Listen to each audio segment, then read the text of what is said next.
Greetings all, welcome to this video series on analyzing argument. I hope you're in the right place. If you're watching this video or these videos, this is basically going to be a crash course in analyzing argument. We'll be looking at each of the skills involved in the task. We'll be looking at the key components of the task before finally finishing up with some essay writing. Now, please note that this is not a definitive way of approaching the analyzing argument area of study. These are simply my thoughts, my strategies, and some of my approaches as a humble VCE teacher. Take what you will, supplement this with whatever skills and knowledge you already have, and at the end of the day, I hope you find something useful. To the whiteboard. Okay, so the first thing that you need to know is that the task question for analyzing argument, at least as far as the exam is concerned, is absolute. You know what it is in advance, it does not change, and it is purely a skills-based task. This is unlike the other sections of the exam, which also pivot quite heavily on your knowledge of the set texts.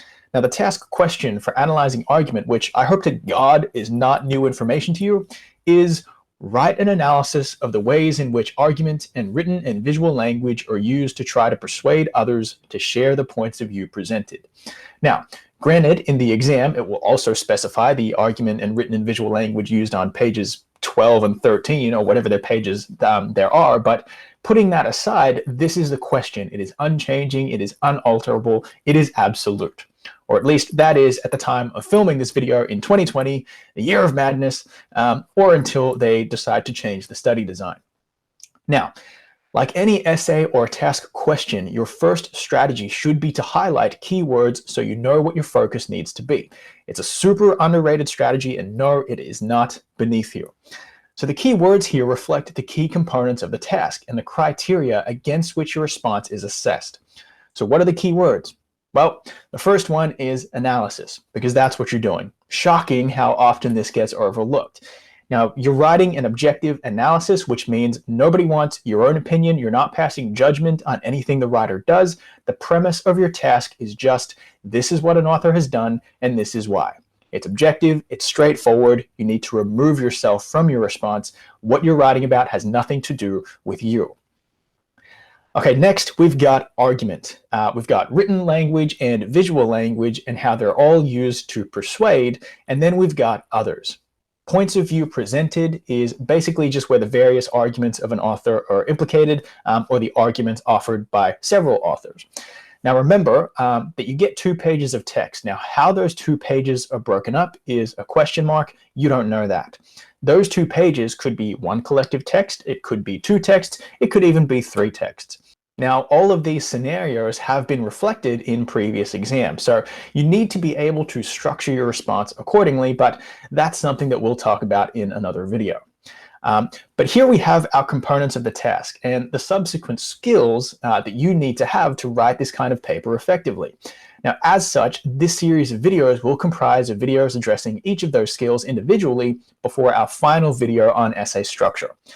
So let's take a look at our components again, just to make sure we know what they are, and then you can just watch the videos that you feel are necessary. So first we have arguments, which are the reasons that a writer offers an audience for a viewpoint, or the contention that they have. That video will address the difference between issue, contention, and argument, how to identify these in a piece of text, and how to articulate these in your essay writing. Next, we're going to jump to audience. Now, it's something that's very often overlooked, but critically important to your analysis. And granted, the background information in the material will often allude to the audience, but even so, you need to know how to use the audience in your analysis. And that is exactly what video 2 in this series will address, identifying and integrating audience into your discussion.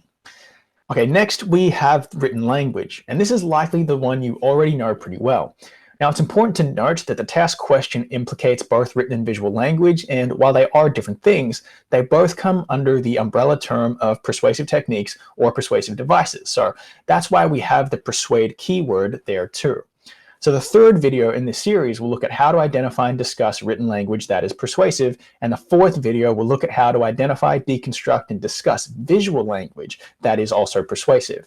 Now, the reason I've moved these 2 videos further into the series is because in order to analyze these things effectively, you have to have a good understanding of audience and argument. Even the best analysis of persuasive techniques in isolation will not score highly unless their relationship to argument and audience is clear. So yeah, there's that.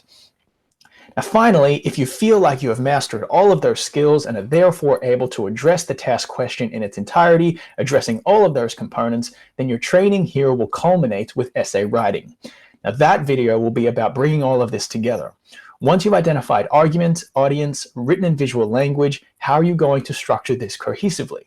Now, your success will be contingent on your being able to see the relationship between all of these components. The analysis keyword in that question refers to your structure, your presentation, and basically just your essay. You're not sure how to do that?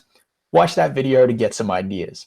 So just one last note, keep in mind that some of these videos will contain samples. Some videos will entail quite a lot of note taking. So just make sure that you've got your book open as you're watching along and taking down the notes that you believe are necessary.